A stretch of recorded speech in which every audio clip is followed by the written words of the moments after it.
Hello and welcome to my YouTube channel learn English with Gyan Prakash. तो आज आइए हम लोग स्टार्ट करते हैं present perfect tense. Number 3, present perfect tense.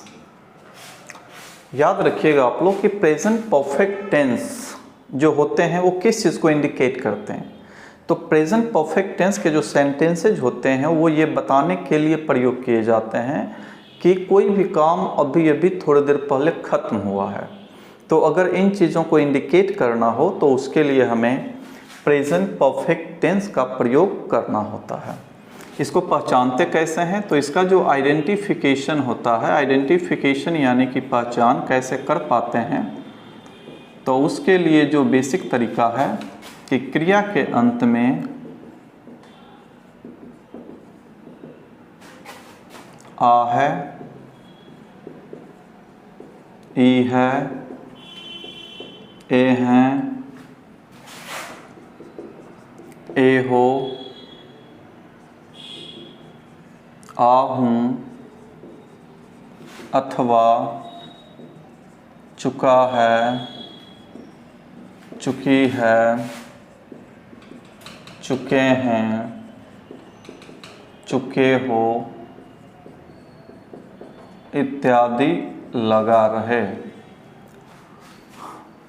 अगर किसी हिंदी सेंटेंस में आप देखें कि क्रिया के अंत में आ है, ई है, ए हैं, आ हूँ, अथवा, चुका है, चुकी है, चुके हैं, ये सब लगा रहता है, तो ये सभी सेंटेंसेज प्रेजेंट परफेक्ट टेंस के कहे जाते हैं। और इसका जो स्ट्रक्चर होता है, बनाने का जो तरीका होता है, वो सब्जेक्ट प्लस हैज़ या हैव होता है, जो इसके हेल्पिंग वर्ब्स होते हैं। उसके बाद हमेशा वर्ब 3 का प्रयोग होता है, उसके बाद ऑब्जेक्ट आता है। आपको ये जानना होगा कि जो प्रेजेंट परफेक्ट टेंस है, इसके हेल्पिंग वर्ब्स जो होते हैं वो हैज़ और हैव होते हैं। अब ये लगते कहाँ हैं? तो याद रखिएगा कि सब्जेक्ट की जगह पे यदि ही, सी, इट या कोई एक नाम आ जाए तो हैज़ का प्रयोग होता है, और इसके अलावे जो होते हैं उसमें फिर हम लोग हैव का प्रयोग करते हैं। तो चलिए अब हम लोग कुछ एग्जाम्पल्स देख लेते हैं। अगर दिया रहे कि वह घर गया है, तो सबसे पहले सब्जेक्ट आएगा तो वह का ही हो जाएगा। फिर हैज़ या हैव आता है, तो आप देख सकते हैं कि यहाँ सब्जेक्ट ही है, इसलिए इसके बाद हैज़ आएगा तो ही हैज़ हो गया। फिर देखिए जाना का भी 3 आपका गॉन होता है, इसलिए गॉन हो गया। फिर घर है तो घर का होम कर दिया गया है, यानी वह घर गया है तो ही हैज़ गॉन होम। अगर यही रहेगा मैं एक किताब लिख चुका हूँ, तो चुका है, चुकी है, फिर आ गया तो देखिए मैं का आए, फिर हैज़ या हैव में से चूँकि आई है तो ये हैव लेता है अपने साथ, तो हैव। फिर लिखना का भी 3 रिटन, याद रखेंगे रिटेन नहीं बोला है, रिटन होता है, written. I have written a book. इस तरीके से आप प्रेजेंट परफेक्ट टेंस के सेंटेंस को ट्रांसलेट कर सकते हैं इंग्लिश में। इसके अभी और भी हम लोग फॉर्म्स को देखते हैं, जिसमें आप निगेटिव बनाते हैं, इंटरोगेटिव बनाते हैं, इंट्रोगेटिव निगेटिव बनाते हैं, तो उसे कैसे चेंज करते हैं, चलिए उसे भी देख लेते हैं।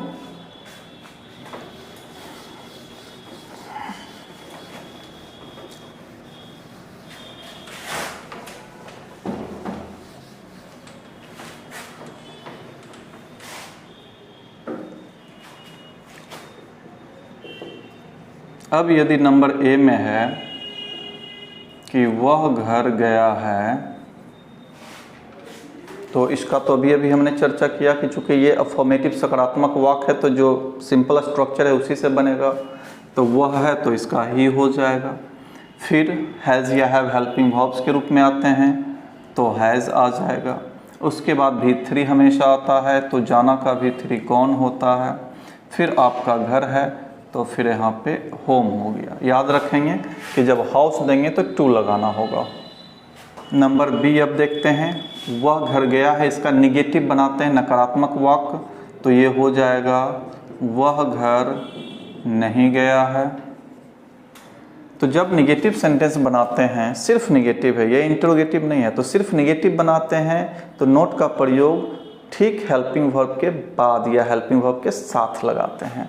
तो चलिए, ही हैज़ नॉट, देखिए आप यहाँ पे हेल्पिंग वर्ब के ठीक बाद नॉट का प्रयोग किया गया है। फिर जाना का V3 गॉन हो जाएगा, फिर घर है तो होम हो जाएगा, यानी आपका हो गया he has not gone home.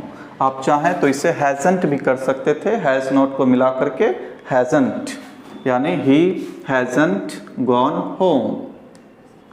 Number C देखते हैं। अब क्वेश्चन की शुरुआत करते हैं, तो आपको स्टार्टिंग क्या से करना होगा। तो क्या वह घर गया है, क्वेश्चन मार्क देना है चूंकि क्वेश्चन है। तो चलिए, जब क्वेश्चन की शुरुआत हो गई, देखें कि क्या से शुरू हो रही है, मतलब एक क्वेश्चन हो गया। तो जब क्वेश्चन हो गया तो जो हेल्पिंग वर्ब होता है सब्जेक्ट के ठीक पहले आ जाता है। मैं बार बार बता रहा हूँ, ये पिछले कई वीडियोस में मैं बता चुका हूँ कि जब भी क्वेश्चन होगा तो हेल्पिंग वर्ब सब्जेक्ट के ठीक पहले आ जाएगा। तो चूंकि सब्जेक्ट वह है तो ये हैज़ लेता है अपना हेल्पिंग वर्ब, तो सबसे पहले हैज़ आ जाएगा, फिर सब्जेक्ट आएगा ही, फिर जाना का V3 कर देंगे, गॉन, उसके बाद घर है तो ये हो जाएगा home, has he gone home. फिर देखिए, इसी का निगेटिव बनाएंगे नंबर डी में कि क्या वह घर नहीं गया है।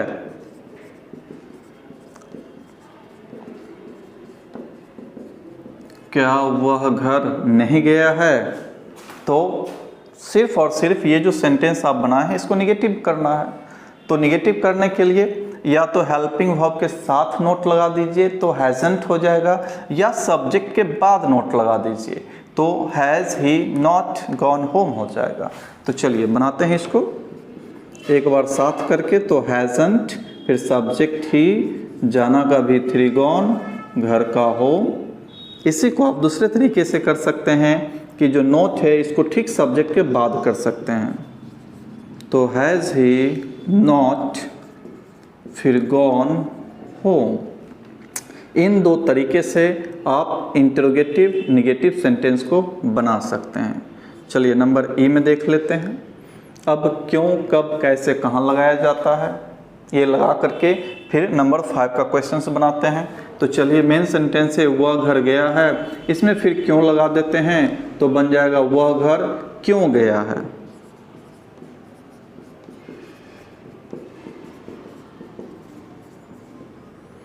तो देखिए कि वह घर क्यों गया है, तो सबसे पहले क्यों, कब, कैसे, कहाँ यदि सेंटेंस में है तो उसी की प्रधानता होती है और सबसे पहले उसी को लिखते हैं जब इंग्लिश में कन्वर्ट करते हैं। तो चलिए, क्यों है तो पहले इसको लिख लीजिए व्हाई।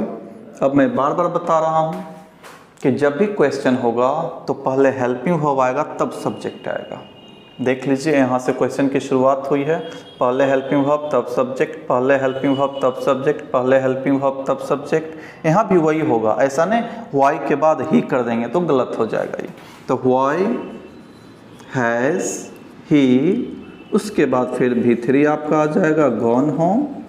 फिर जब इसी को निगेटिव बनाएंगे तो नोट लगाने के लिए दो तरीके, या तो आप हेल्पिंग वर्ब के साथ लगाइए जो कि हैज़ंट हो जाएगा, या सब्जेक्ट के ठीक बाद लगाइए। F नंबर में वह घर क्यों नहीं गया है, ये आपका नेगेटिव हो जाएगा।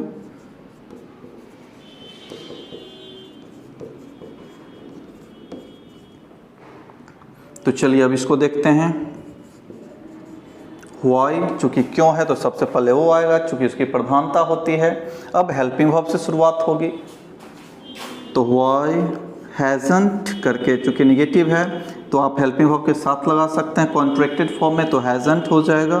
फिर सब्जेक्ट है आपका वह, तो ही, फिर जाना का V3 गॉन, घर है तो होम, यानी आपका बन गया व्हाई हैज़ंट ही गॉन होम। इसी को आप दूसरे तरीके से बना सकते हैं जिसमें नोट यहाँ से हटा के सब्जेक्ट के ठीक बाद लगा सकते हैं, तो आपका ये हो जाएगा why has he not gone home. कहने का मतलब साफ है कि आप इस तरीके से प्रैक्टिस कर सकते हैं और अपने आप को बहुत बेहतर बना सकते हैं। चाहे किसी कंपटीशन में बैठना हो, उसके लिए भी टेंस बहुत ही इंपॉर्टेंट है। स्पीकिंग सीखनी है तो इसके लिए तो टेंस बहुत ज़रूरी है ही। यदि आप सिलेबस +2 का प्रिपरेशन कर रहे हैं तो उसके लिए भी टेंस काफ़ी इम्पॉर्टेंट होता है। इसलिए ये कहा जाता है कि यदि आप टेंस पे कमांड कर लेते हैं तो इंग्लिश का 50% का समस्या का जो समाधान है वो सिर्फ और सिर्फ टेंस से ही हो जाता है। इसलिए आप लोगों को ये वीडियो ज़रूर देखना चाहिए और यदि कोई प्रॉब्लम आती है आपको समझने में, कमेंट्स करके आप बता सकते हैं ताकि मैं उसे अगले वीडियो में सॉर्ट आउट कर सकूं। Thank you.